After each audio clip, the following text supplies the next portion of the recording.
Nous sommes donc dans Genèse. Genèse chapitre 14. Alors, on lit ensemble.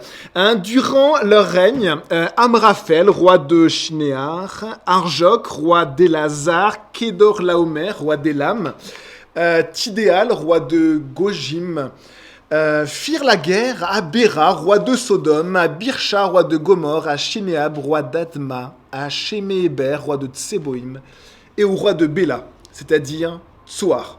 Ces derniers s'étaient tous rassemblés dans la vallée de Siddim, c'est-à-dire la mer morte. Alors voilà, on continue à passer au travers de la vie d'Abraham, le père de la foi, un croyant qui va marquer vraiment toute l'histoire, puisque le Seigneur lui a dit que c'est par lui que seront bénies, pas quelques personnes, mais toutes les familles de la terre. Donc quand on dit qui a une influence plus grande qu'Abraham, c'est compliqué de trouver à part Jésus-Christ lui-même, mais parce que Dieu a choisi qu'au travers d'Abraham et sa descendance, toutes les familles de la terre soient bénies. Eh bien, il y a quelque chose de très terre à terre dans ce que l'on lit dans la parole de Dieu. Elle nous expose parfois simplement ce qui se passe. Et qu'est-ce qui se passe? Il se passe des conflits. Il se passe des conflits, il se passe des guerres. Des guerres dans ce monde, et Abraham va être témoin. Il est dans ce monde-là et il va voir devant lui des conflits internationaux, des dominateurs qui veulent garder leur domination, des peuples dominés qui veulent retrouver leur liberté, qui vont s'insurger. Et on est dans cette situation-là, et bien sûr, ça nous fait penser un petit peu à ce que nous vivons actuellement. Est-ce que finalement le monde vit depuis toujours? Rien de nouveau sous le soleil, nous dit Ecclésiaste 1, verset 9. La Russie a déclaré la guerre à l'Ukraine parce que l'Ukraine était un territoire qui, il y a des décennies, faisait partie de l'URSS. Elle veut retrouver sa domination qu'elle avait auparavant.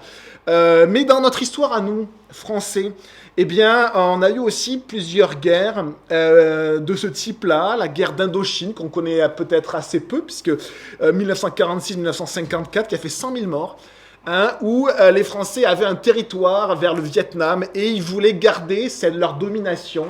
Et donc ils ont fait la guerre contre les peuples qui se sont insurgés pour retrouver leur liberté. Après ça a basculé dans la guerre du Vietnam avec les États-Unis. Mais la guerre d'Indochine, pour maintenir nos possessions territoriales vers le Vietnam. Et on pense aussi à la guerre d'Algérie. Guerre d'Algérie, qui était une possession, une colonie française. On avait fait la guerre pour avoir des territoires, pour dominer, pour avoir plus de choses. Et c'est ce que souvent les peuples cherchent. Plus de domination, plus de prospérité, plus de puissance. Et ce que cherchent les autres peuples, c'est plus de liberté. Donc on voit ici une situation qui finalement est assez commune, qui se répète, qui est assez cyclique dans notre monde. Et alors on va juste voir un peu plus en détail les belligérants, les personnes qui sont impliquées dans cette guerre, dans cette campagne militaire. On rappelle juste la parole du Seigneur.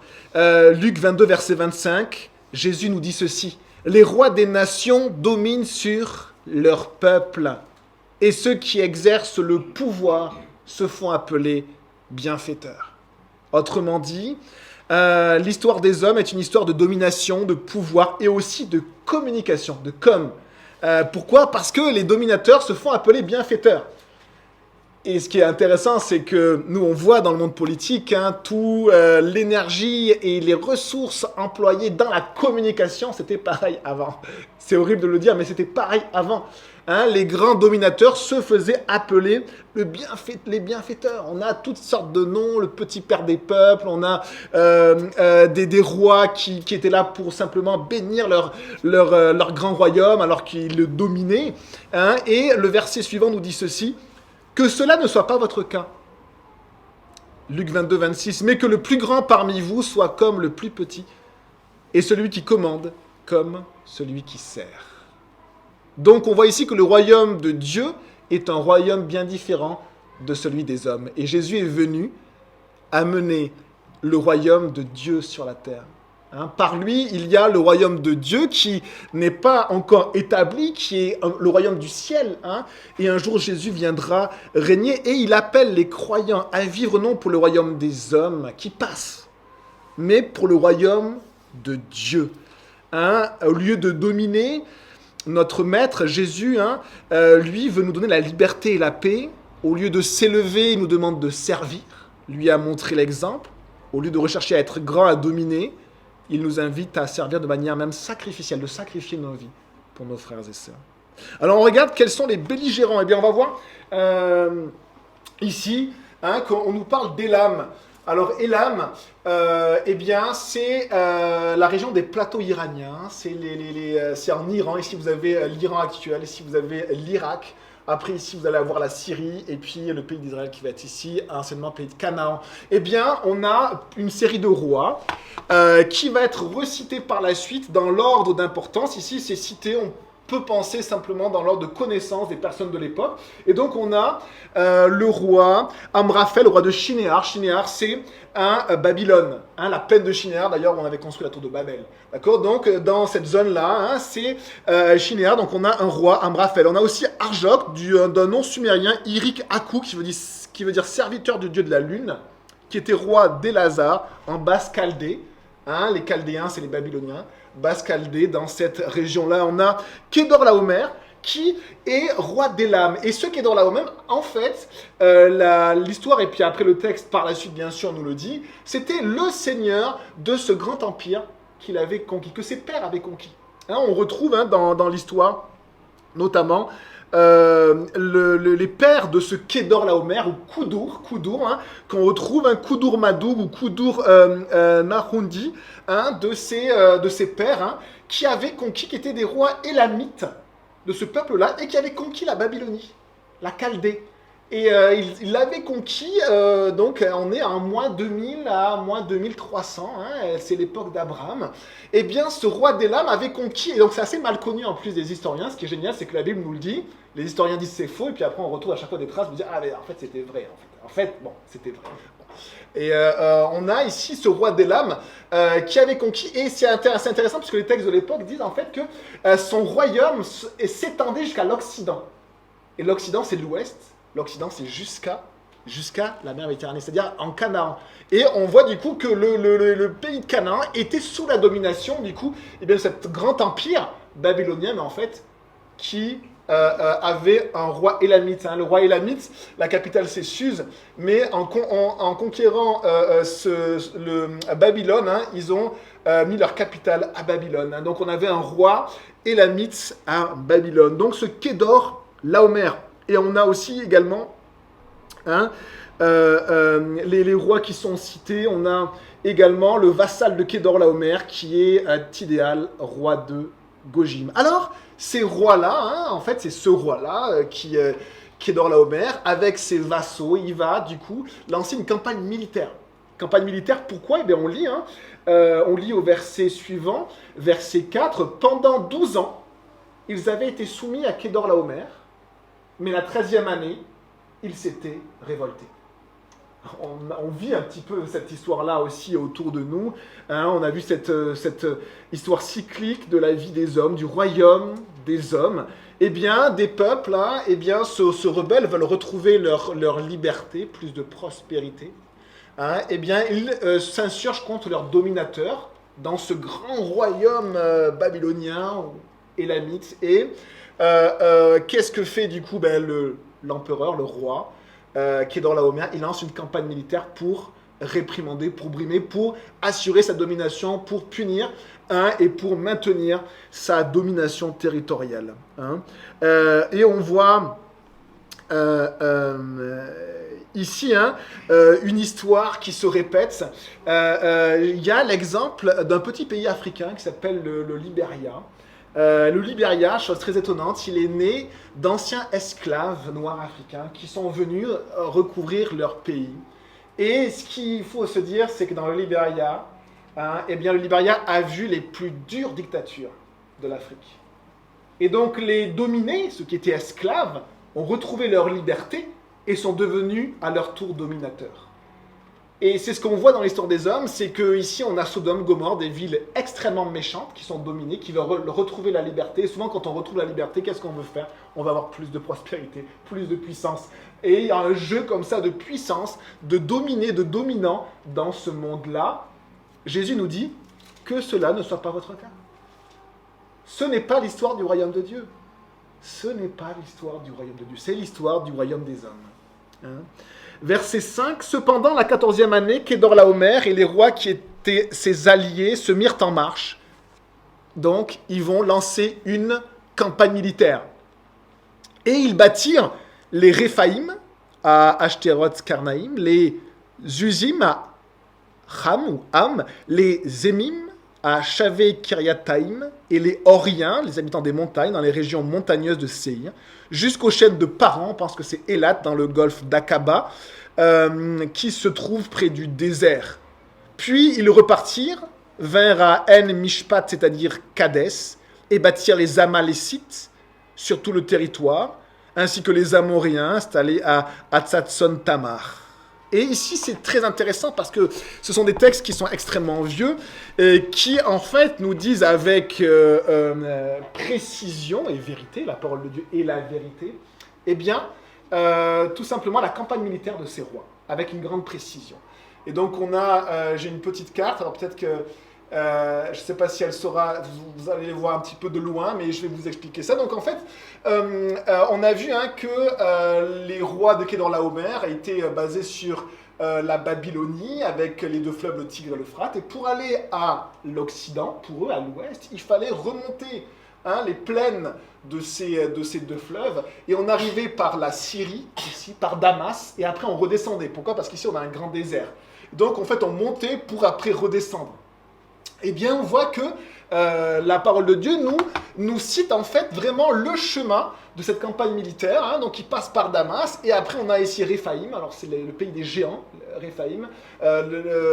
Réphaïm, donc un peuple fort qui est à Ashtaroth. Ils descendent, c'est les Zuzim à Ham. Ils descendent encore, on a Émim, Kiryat Haïm, et ils descendent et jusqu'à les Horites, donc les habitants des montagnes, et ils descendent, et on pense que Paran, c'est ici. Vous savez que la mer Rouge a deux bras. Vous avez le bras qui s'appelle le golfe de Suez. On a après tracé un canal, construit un canal, et il y a un autre bras, c'est le golfe d'Aqaba. Et en fait, ils vont descendre jusqu'à ce golfe-là, région très stratégique évidemment, et après ils remontent. Ici, on a les Amalékites, les Amalécites, et ensuite les Amoréens. Et donc, c'est une campagne punitive, une campagne contre on pourrait dire, des anciens vassaux qui se sont révoltés. Et chose assez intéressante, c'est qu'un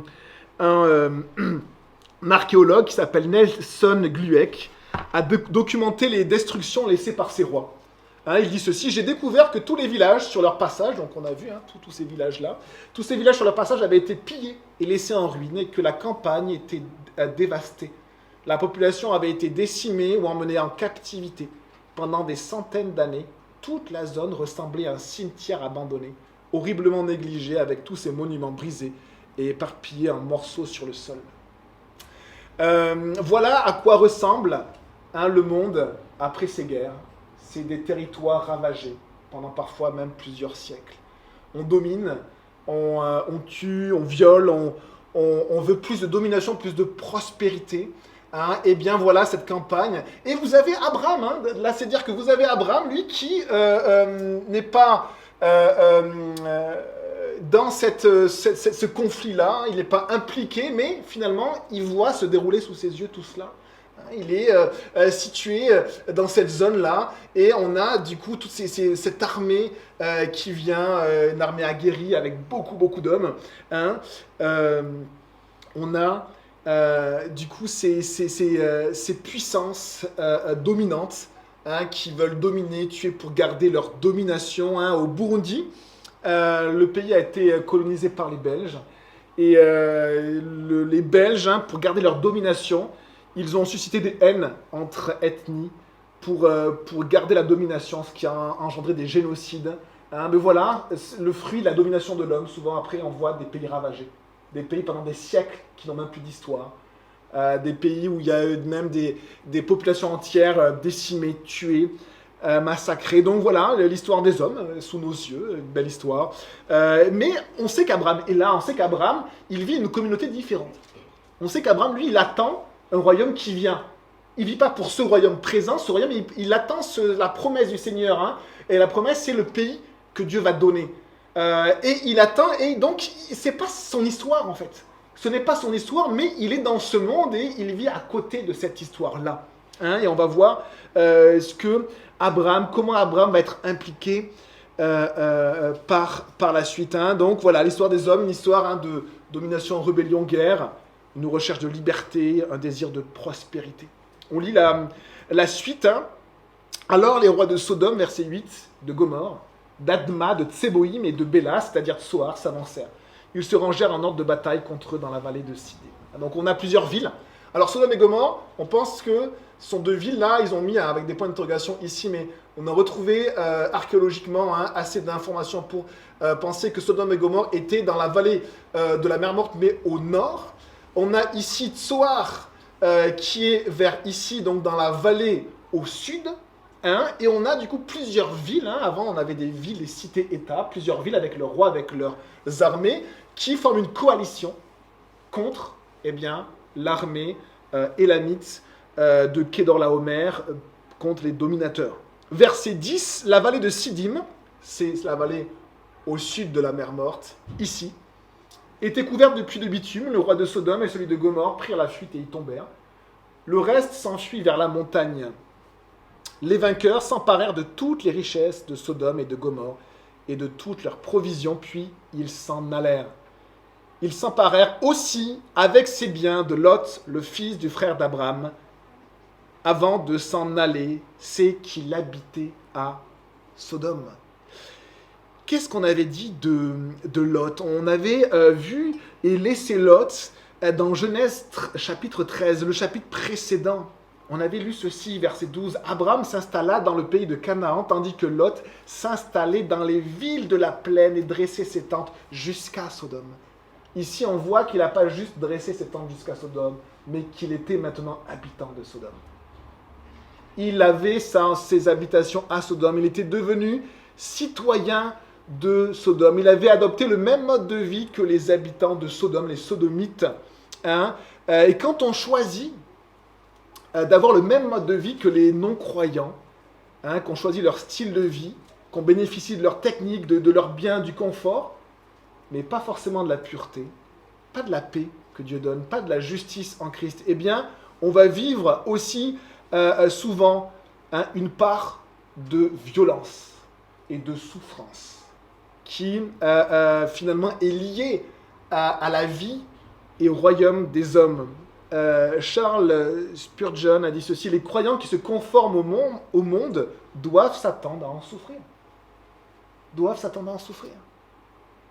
Et donc on voit par contre qu'Abraham, pour l'instant, il est épargné de cela. Il est épargné, et c'est vrai que ça ne veut pas dire que le croyant est épargné de toutes les épreuves, ce n'est pas vrai. Pendant la Seconde Guerre mondiale, tout le monde a subi parfois les affres de la guerre. Mais pour le croyant, il y a une part de souffrance et de violence ici que Abraham n'a pas. Parce qu'il n'a pas vécu comme les habitants de Sodome et de Gomorre.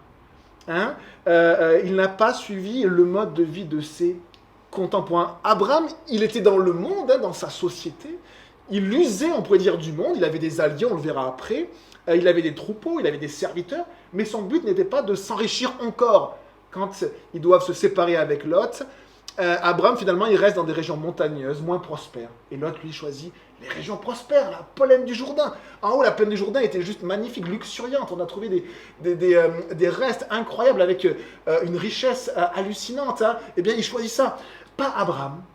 Pas Abraham. Son but n'était pas de s'enrichir encore, de dominer plus, d'acquérir plus de pouvoir. Et la parole de Dieu nous dit ceci, Paul nous dit: ceux qui jouissent de ce monde, 1 Corinthiens 7, verset 31, ceux qui usent de ce monde, le fassent comme s'ils n'en jouissaient pas. Car le monde passe. Le monde passe. Le monde, dans sa forme actuelle, passe. Nous vivons dans ce monde, mais nous avons une autre identité. Nous avons une autre identité que ce royaume des hommes, un autre mode de vie, d'autres intérêts, d'autres aspirations. On aspire à autre chose que nos collègues, que nos voisins, que les personnes qui sont autour de nous, parfois de notre propre famille, qui ne sont pas croyants. On aspire à autre chose. On vit d'une manière différente. Abraham était dans le monde, hein, mais il vivait de manière différente. Versets 13 à 16. Un rescapé vint l'annoncer à Abraham l'Hébreu. Hein? L'Hébreu, hein, c'est le fils d'Héber. Abraham faisait partie de cette grande famille des fils d'Héber. L'Hébreu, celui-ci habitait parmi les chaînes de Mamré l'Amoréen, un frère d'Eshcol et d'Aner. En effet, il avait fait alliance avec lui. Dès qu'Abraham apprit que son neveu, et littéralement c'est son frère, on se souvient de la parole, chapitre 13, il avait dit qu'il n'y ait pas de dispute, Lot, entre toi et moi, car nous sommes frères. Nous sommes frères, nous sommes de la même famille, de la foi, nous sommes frères. Lot est appelé, dans la parole de Dieu, 2 Pierre 2, verset 7, Lot le juste. Lot a fait que des mauvais choix dans sa vie. Lot va se retrouver nu dans le ciel sans rien avoir fait pour le royaume de Dieu. Sa vie n'aura servi à rien. Mais c'était un juste. C'était un croyant. Et ici, Abraham a appris que son frère avait été fait prisonnier.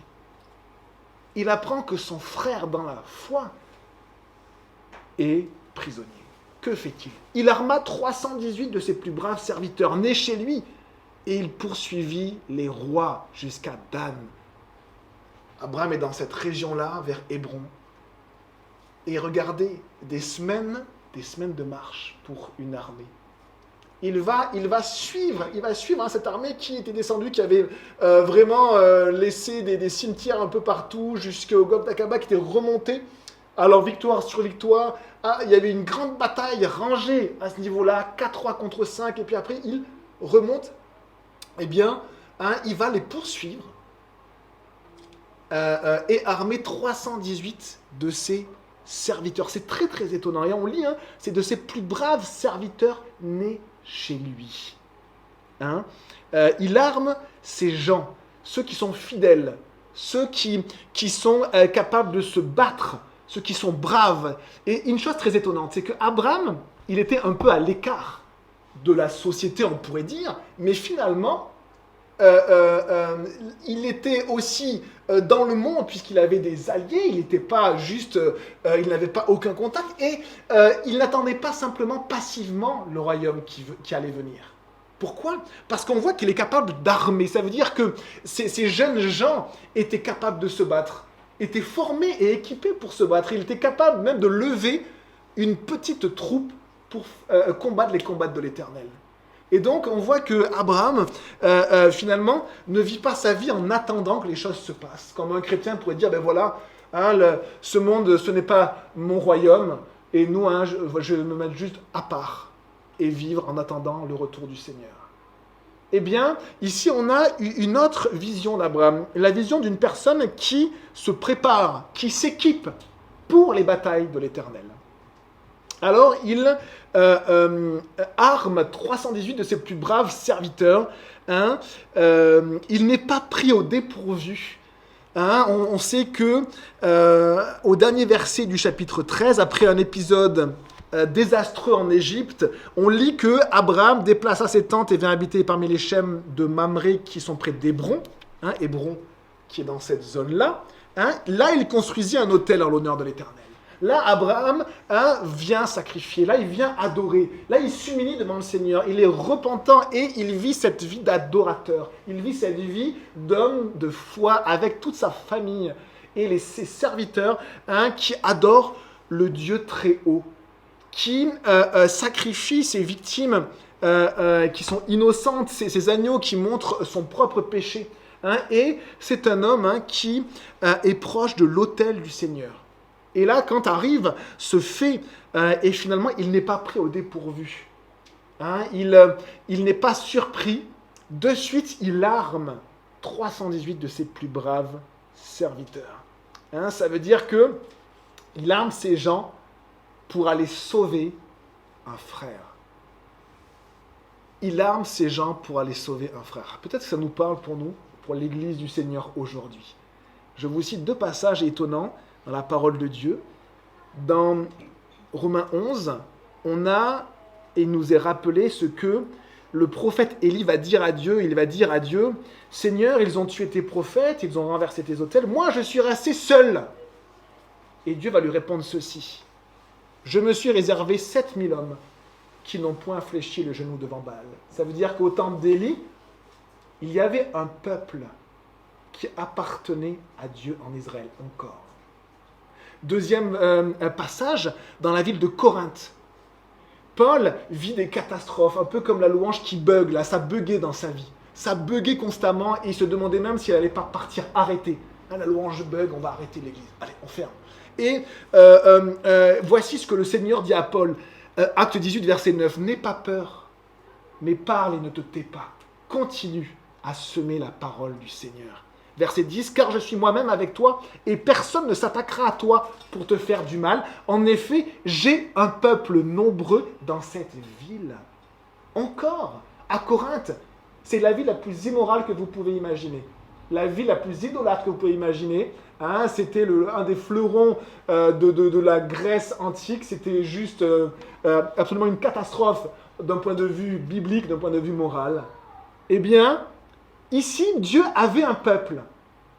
Un peuple. C'est-à-dire que Dieu avait choisi, dans Romains 11, je vous lis ce verset, « De même, aussi dans le temps présent, il y a un reste selon l'élection de la grâce. » Dieu appelle des personnes à Bourges, pas que dans le peuple d'Israël, pas que à Corinthe, mais il appelle des personnes à Bourges, pour justement les sauver. Hein? Qui sont ces personnes-là? Est-ce que nous sommes capables, nous, de nous équiper, de nous armer pour aller combattre les combats de l'Éternel et aller rechercher, comme Abraham est allé rechercher Lot. Lot, peut-être, ne ressemblait pas à un croyant, mais Abraham est allé le rechercher. Combattre les combats de l'Éternel envers ce peuple qui attend de naître de nouveau. Comme ce peuple qui attendait de naître de nouveau dans Corinthe, ou même dans le peuple d'Israël. Proverbe 24, 11 nous dit ceci. Délivre ceux qu'on traîne à la mort, ceux qu'on va égorger, sauve-les. Et toi, si tu dis, nous ne savions pas, celui qui pèse les cœurs ne le voit-il pas? Celui qui veille sur ton âme ne le connaît-il pas? Et ne rendra-t-il pas à chacun selon ses œuvres? Il y a des versets qui disent que si on ne partage pas la parole du Seigneur, quand le Seigneur nous le demande, eh bien, le sang des personnes autour de nous retombera sur nos têtes. Nous avons une responsabilité d'aller rechercher ceux qui périssent, d'aller rechercher ceux que le Seigneur appelle. Ceux que le Seigneur appelle, ceux qu'on traîne à la mort, ceux qu'on va égorger comme Lot. Il était dans une destination horrible, c'est-à-dire un exil à tout jamais, esclave de la Babylonie, esclave à tout jamais. Il allait partir, ne plus jamais revoir sa famille et devenir esclave. Et on a ici on a ce Abraham qui arme ses serviteurs. Le Seigneur nous dit un peu la même chose, il nous dit, regardez la moisson. La moisson, elle est blanche, elle est prête, mais il y a très peu d'ouvriers. C'est-à-dire que Dieu fait une œuvre dans ce monde-là. Mais qui sont ceux qui, dans l'Église, s'humilient, grandissent, sont équipés par le Saint-Esprit et par mon frère et ma sœur, nous formons un corps en Christ, c'est ça l'Église. Et pour après, ensemble, ces 318 serviteurs, qui étaient à la fois grands pour nous, à la chapelle 318, on dit « Waouh, c'est grand !» C'était ridicule par rapport à l'armée. C'était une toute petite armée. C'était une toute petite troupe par rapport à l'armée immense qui peut-être contenait des dizaines de milliers de soldats aguerris. Et vous avez Abraham avec ses 18 serviteurs. Et est-ce que dans l'Église, nous sommes simplement juste appelés au Seigneur pour le servir de cette manière? On a au verset 15 la suite. Abraham divisa sa troupe pour les attaquer de nuit avec ses serviteurs. Il les battit et les poursuivit jusqu'à Shoba, qui est au nord de Damas. Là, c'est quelque chose d'incroyable. C'est-à-dire qu'Abraham, qui est juste un bédouin, c'est un bédouin Abraham, et il vit sous des tentes. Il prend 300 de serviteurs. Alors il avait des alliés aussi, peut-être qu'ils étaient plus nombreux. Et finalement, il les poursuit, une armée de peut-être de 100 000, 200 000 personnes. Et il arrive à les vaincre. Comment est-ce possible? Souvenez-vous dans l'histoire d'Israël, quand le peuple n'était qu'une petite poignée et qu'il a eu des victoires. Si vous connaissez votre Bible, vous savez qu'il y a eu des victoires juste qui ne sont même pas logiques, qui n'auraient pas dû arriver. C'est le royaume de Dieu. Des victoires que l'on ne peut pas avoir par nos propres forces, mais qui sont données par Dieu lui-même. Un petit groupe. Par contre, si Abraham n'avait pas armé ses serviteurs, si Abraham avait dit « Lot, il n'a que ce qu'il mérite. Je l'avais prévenu, nous sommes une famille de croyants, et lui, il a voulu absolument habiter à Sodome. » Hein? Et finalement, s'il avait dit ça, eh bien, il n'aurait pas vécu cette victoire-là. La grâce est différente. La grâce, c'est d'aller rechercher les gens encore et encore et encore. La grâce de Dieu va rechercher les gens et vous recherchez vous encore et encore et encore et encore. C'est la grâce de Dieu. La grâce de Dieu ne dit pas tant pis pour lui, tant pis pour elle. La grâce, elle vient et elle va rechercher jusqu'à ce que ça soit trop tard. Mais jusqu'à le Seigneur revient et revient et revient et revient. Voilà une belle image de la famille de la foi qui combat les combats de l'Éternel.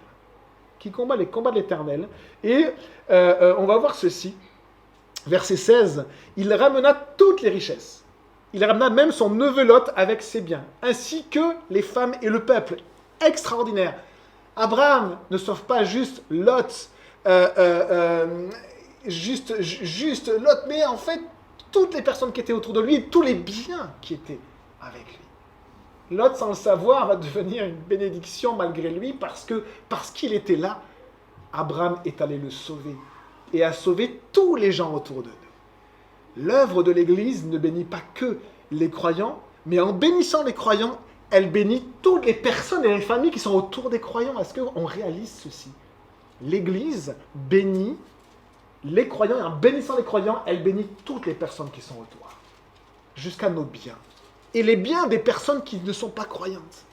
Un verset des Proverbes nous dit « Quand les justes se multiplient, le peuple est dans la joie. » L'Église a un rôle et une puissance de bénédiction pour les non-croyants.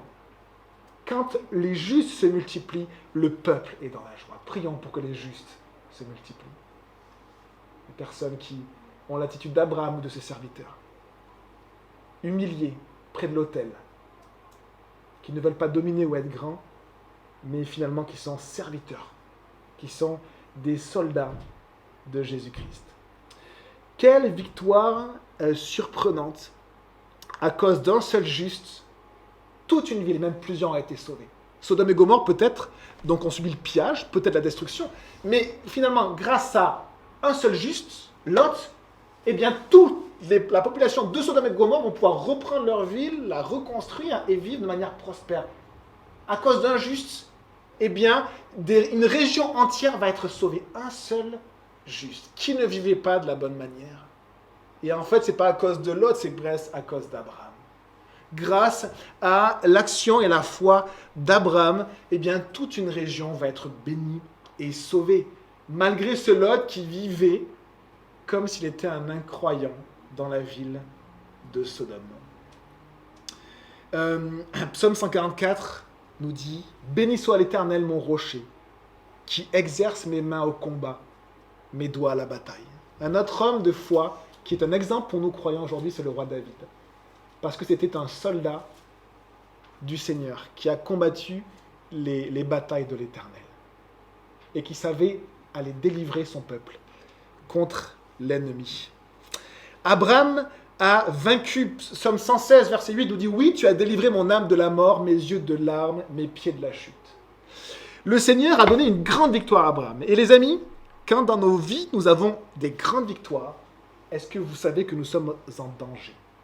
Nous sommes en danger parce que quand nous avons une grande victoire, souvent, eh bien, nous allons devenir plus susceptibles de nous laisser aller, de laisser une forme de peut-être un peu d'orgueil ou venir hein, et nous sommes souvent fragiles et nous sommes souvent susceptibles de chuter. Hein, malheureusement, hein, le Seigneur nous amène à la victoire, et quand on a la victoire, eh bien souvent, ça précède la chute. Quand on a de grandes victoires dans nos vies, souvent, ça précède des chutes. Et c'est dommage parce que le Seigneur veut nous amener de victoire en victoire. Comment faire? Quand on chute, le Seigneur nous relève, mais des fois, il y a tellement de dégâts autour de nous à cause de nos chutes. Et alors, regardez ce qui se passe. Ce qui est magnifique, c'est la suite.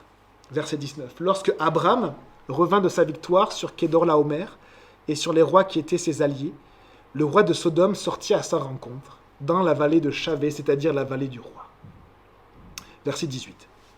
Melchisédek, roi de Salem, fit apporter du pain et du vin. Il était prêtre du Dieu Très-Haut. Il bénit Abraham en disant qu'Abraham soit béni par le Dieu Très-Haut, le maître du ciel et de la terre. Béni soit le Dieu Très-Haut qui a livré tes ennemis entre tes mains. Abraham lui donna la dîme de tout. C'est-à-dire de tout ce qu'il possédait, pas que ses revenus, hein, de tout ce qu'il avait, tous ses troupeaux, ses serviteurs, tout. Il a donné la dîme de tout. Regardez ce qui se passe. Nous avons le roi de Sodome qui a été libéré par Abraham et qui va aller parler à Abraham. Et là, il y a un danger, un grand danger pour Abraham, de chuter.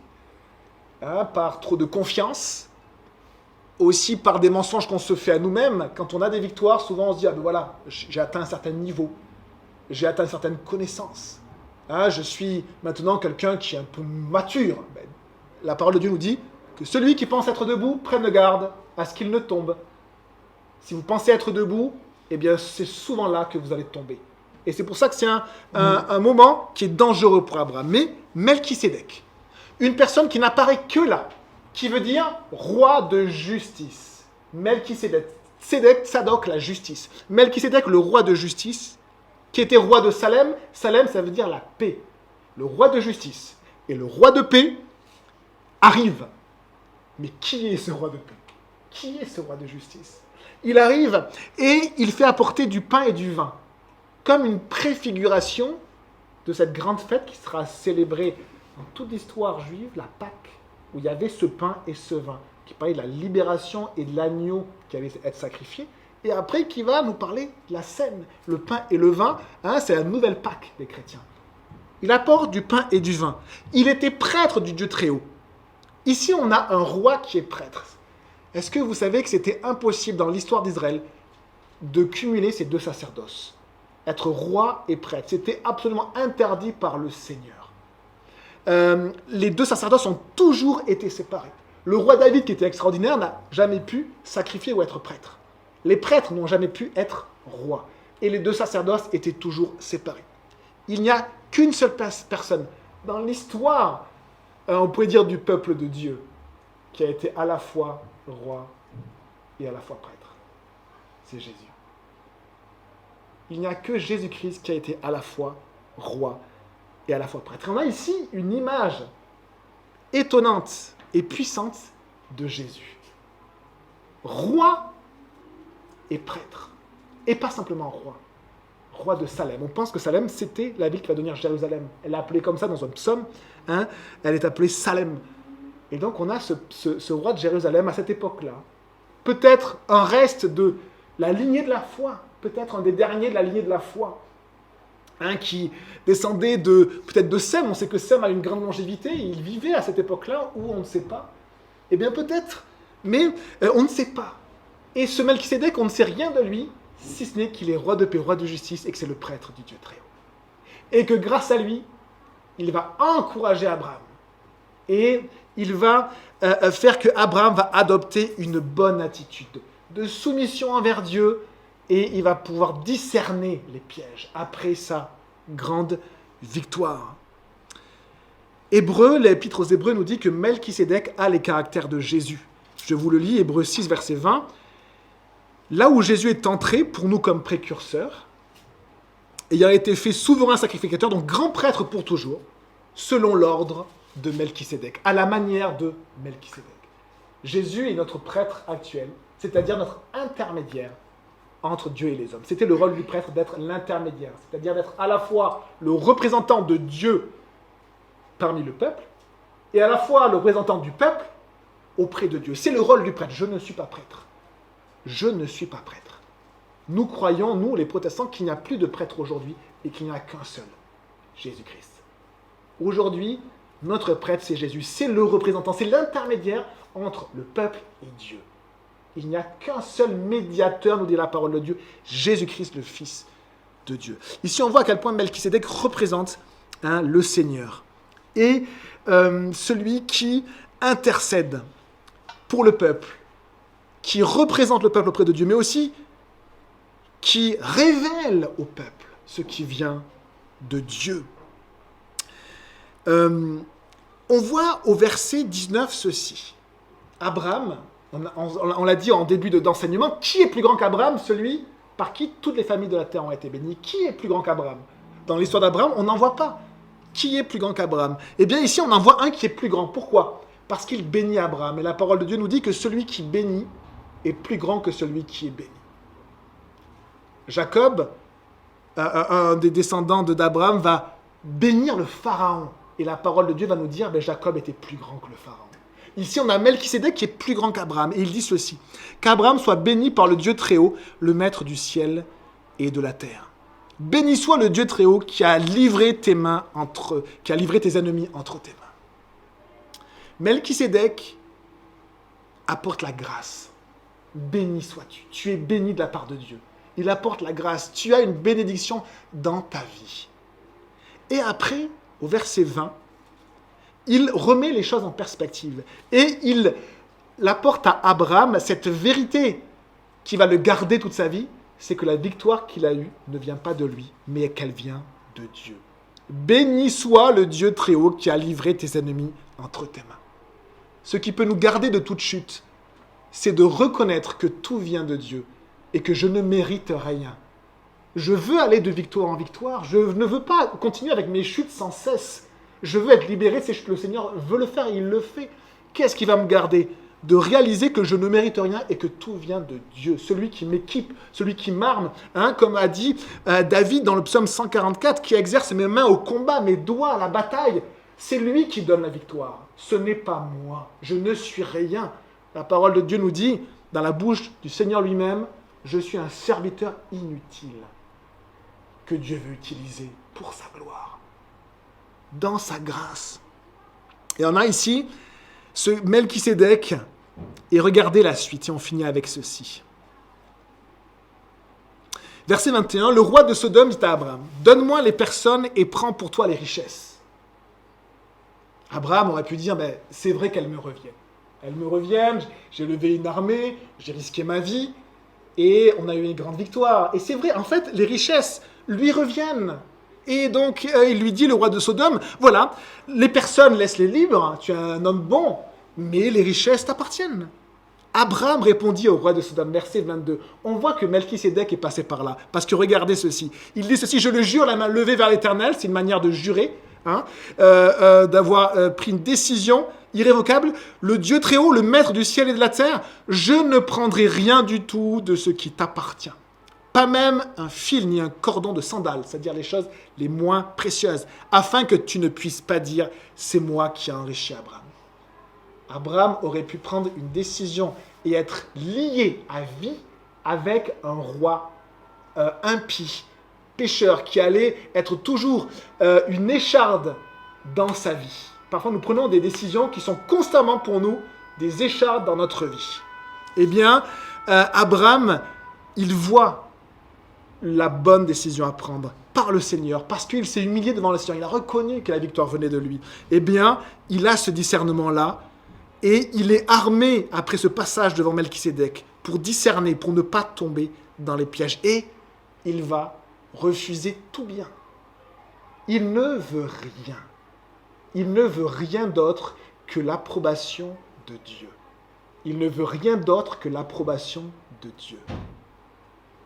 Verset 24, il n'y aura rien pour moi, sauf ce qu'ont mangé les jeunes gens de la part des hommes qui m'ont accompagné, Aner, Eshcol et Mamré. Eux, ils prendront leur part. On pourrait dire quelle sagesse. Abraham ne reçoit aucune gloire des hommes, mais simplement il reçoit tout de Dieu. Il n'accepte aucune gloire, aucun trophée, aucune récompense des hommes, mais il apprend uniquement du Seigneur. On a fini l'enseignement, les amis, on prie. Seigneur, merci mon Dieu pour cet exemple d'Abraham, que tu puisses nous enseigner cette semaine au travers de cela, que tu puisses nous rappeler, Seigneur, vraiment, les caractères d'un homme de foi qui plaît à ton cœur. Seigneur, s'il te plaît, que tu puisses, Seigneur, lever une armée de justes dans cette ville, qui vit par la grâce, Seigneur, qui est équipé, qui s'équipe, qui s'arme simplement pour vivre l'Église d'une manière simple, humble, Seigneur, soumise au Seigneur, à leur Église, Seigneur, pour vivre les combats de l'Éternel, pour être gardés, pour avoir une bonne attitude vis-à-vis de ce monde autour de nous et aussi pour être des personnes qui bénissent les gens autour de nous comme Abraham a béni les personnes autour de nous. Merci Seigneur pour ta parole et pour ta grâce.